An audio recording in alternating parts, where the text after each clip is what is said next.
Welcome back. This is By the Book, and we're your married relationship coaches.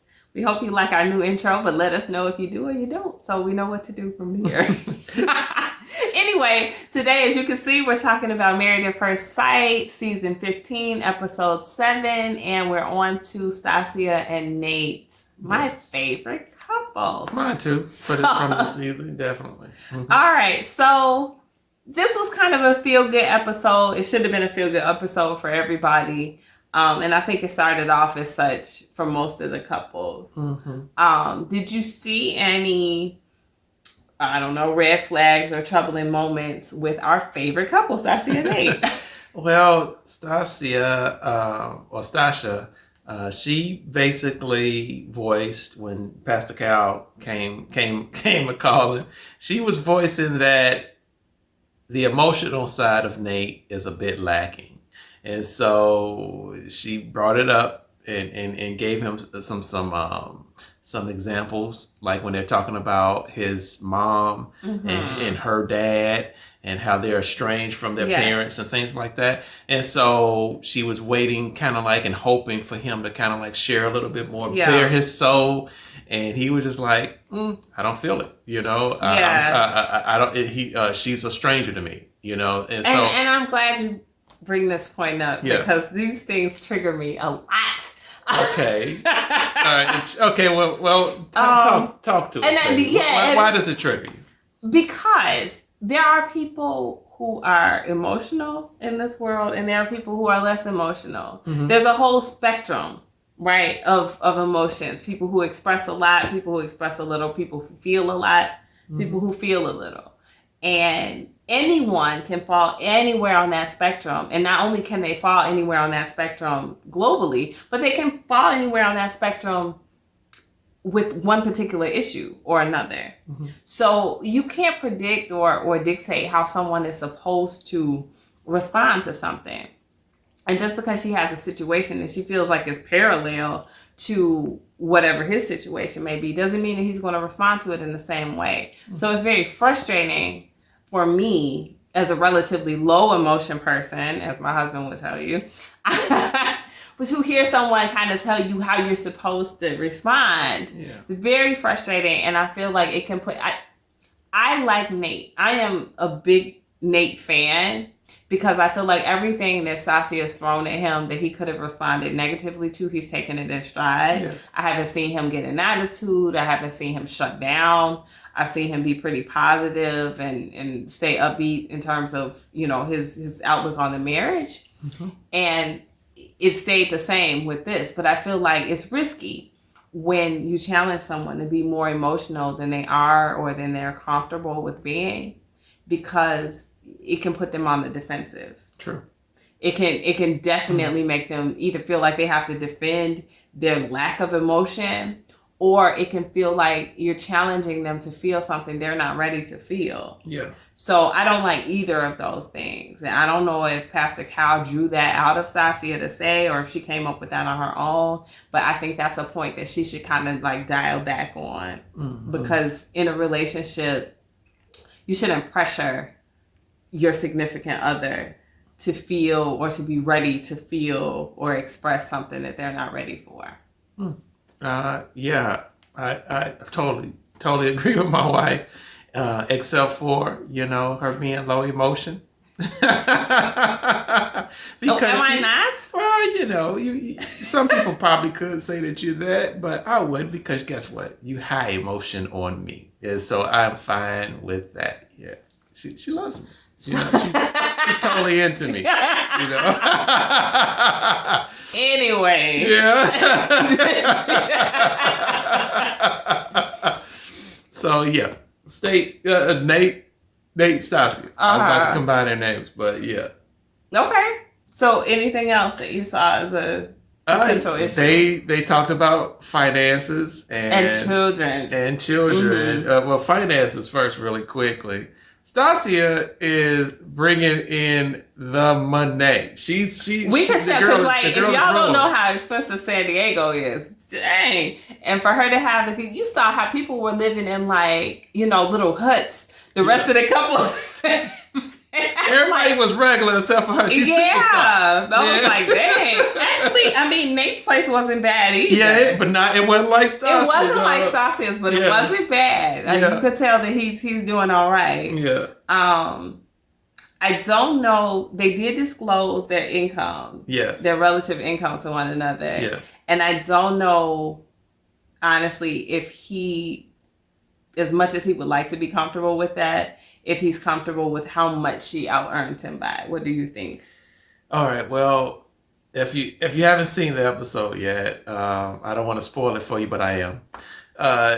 Nate is making about $150,000, so he said. Okay. Mm-hmm. And Stacia is making $450. So 150 is nothing to sneeze at. He's doing very well. Right, he's doing fine. You know, but she's in a different she's in a different zip code. Almost $500,000. Yeah, she's in a stratosphere. You know, he's still kind of on Earth a little bit, but she's up there in the air. And so he doesn't present himself as such a manly man that where it bothers him outwardly, but it could possibly have something internally that he's like, I can't help but to think that it does bother him. Mm-hmm. Yeah. I mean, because I think it's important for most men to have like a leadership role within the household. You know, all men except Justin. I'm not going to go back to him. But I think it's important for most men, and I think it's hard when you're out-earned, you know, over 2 times over. Yeah. To feel like you have an equal say in what happens in that household. Mm-hmm. So I could see it being challenging for almost any couple in a position like that. So, I mean, he did seem to take it in stride, which he seems to take everything in stride. He did. But I think that could be, you know, a second thought going on in his head. Yeah. Now, the interesting thing that he also said, which I found slightly problematic, was he had a particular amount of money that he wanted to make in his head before he had children. Yes. And it's funny because, like, most people have children, right? And they can't even sneeze at the amount of money that he's making per year. And they have a lot of kids. They got like 5 children and 4 baby dads. You know, like, but they don't have any money. Yeah. He's wanting to make $250. Right, $100,000 more than he's already making before he has children. Now we don't know if that's attainable for him in the next several months, years, a bunch of years. But Stacia, like, practically, she doesn't have that much time to be waiting for him to make $250,000, maybe. She, on the other hand, makes way more than $250,000. Yes. And one thing that Pastor Cal said that I really agreed with. He gave some really good advice on this. He did. He's like, you have to start thinking like a married couple. Yes. Like, stop thinking about it as what you make and what you can afford all by yourself. You guys are fine together. Your finances are brought together. He didn't say exactly these words, but you know, that's what he was getting at. Yeah. And that's a good point. If he can get over the fact that she makes more money than him and he can more so think of it as like, this is what our household earns, he'd be much better off in thinking about what they can afford to do for their child or children. Exactly. And stop worrying about, like, I have to feel like I personally have enough for this and that. Because there's a good chance he's never going to out-earn Stacia. Not the way she rolling. No, I mean, and he will be making a really good living and still not out-earn her. Yeah. So that's nothing to be ashamed of. It's just something that he has to gain his own personal comfort with. Very true. Very true. Bring back that man thing a little bit and dial up I'm married. I'm in a marriage. And that was some really good advice, again, that Pastor Cal said, because a lot of people go into marriage with that single mentality that you know, I'm good on my own. I'm good on my own. I'm good on my own. And I'm making it happen on my own. But once you get into a marriage, hey, it's not about you. It's about us. We're good together. We're good together. We're good together. And we can make it together. So that whole mentality changes. It should change, but it takes some people a little bit longer than others to kind of adapt to that. And so, it's been a couple of weeks in. Yeah. And so I'm not going to kind of like fault him too much for that, because like, again, it's only a couple of weeks in. And so it's going to take him probably a little bit of time to say, this is not me. This is not a Nate show. This is a Nate and Stacia show, and make it a joint effort. They're together. They're as one. They're married. Yeah. And I think once he kind of like makes that shift in his mind, I think he'll be a lot better. Okay. So my last question for you, and this is just to go back to the original point about his vulnerability, because, I went on my own personal rant about what I feel about people and their emotions. But do you feel like there is potentially the idea of him holding back? Do you think maybe he's not being vulnerable, that he is hiding something? I know that's been a concern that some of the other people on the show have brought up, and I'm very much in defense of that, but I could be wrong. Maybe he is hiding something. Is that something that you kind of pick up on?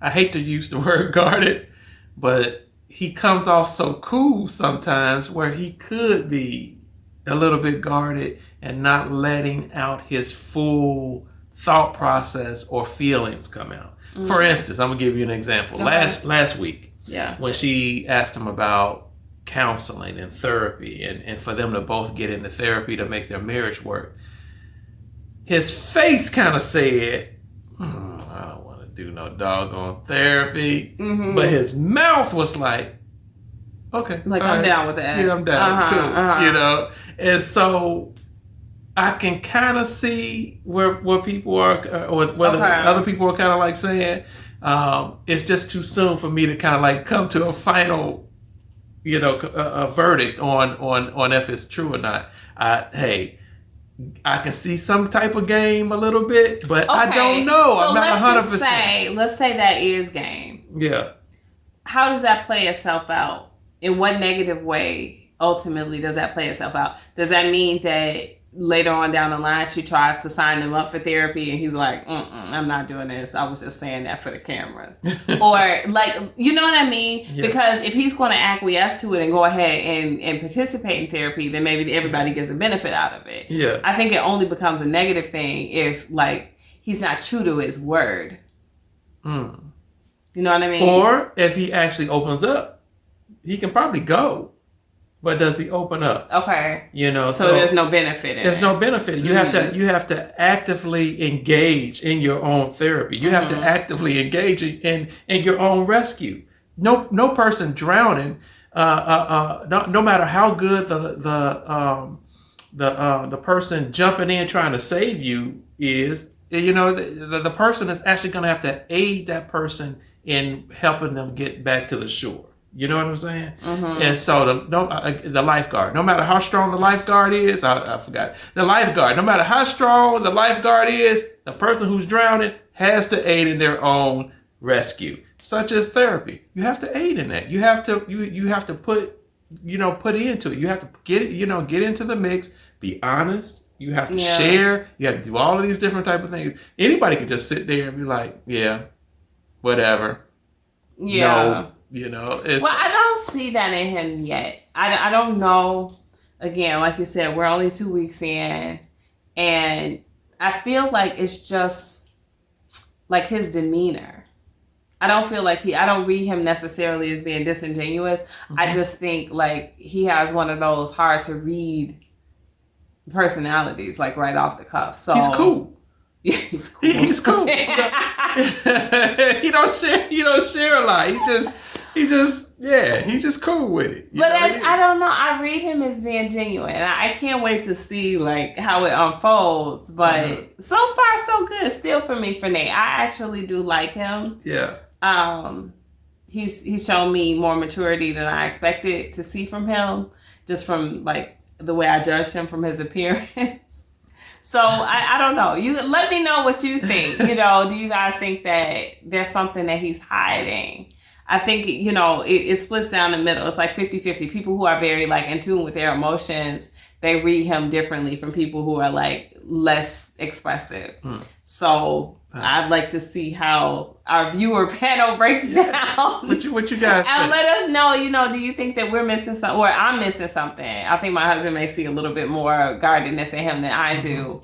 And will that ultimately lead to their undoing? Because I really want them to make it. Yeah, so, I would like for them to make it too. But I think, as Stacia was saying, she's been through several relationships. She wants to do this one differently. And so she's requiring for someone to make an emotional connection with her. And she's trying to pull it out. You can't require someone to give you something that they don't have. It's in him. He can. It's in him. This will be another show that we do about emotions. Anyway, guys, I can't wait to hear from you all what you think about Stacia and Nate from this episode and where they're going from here. So please do comment, like, share, subscribe, and we'll talk to you soon.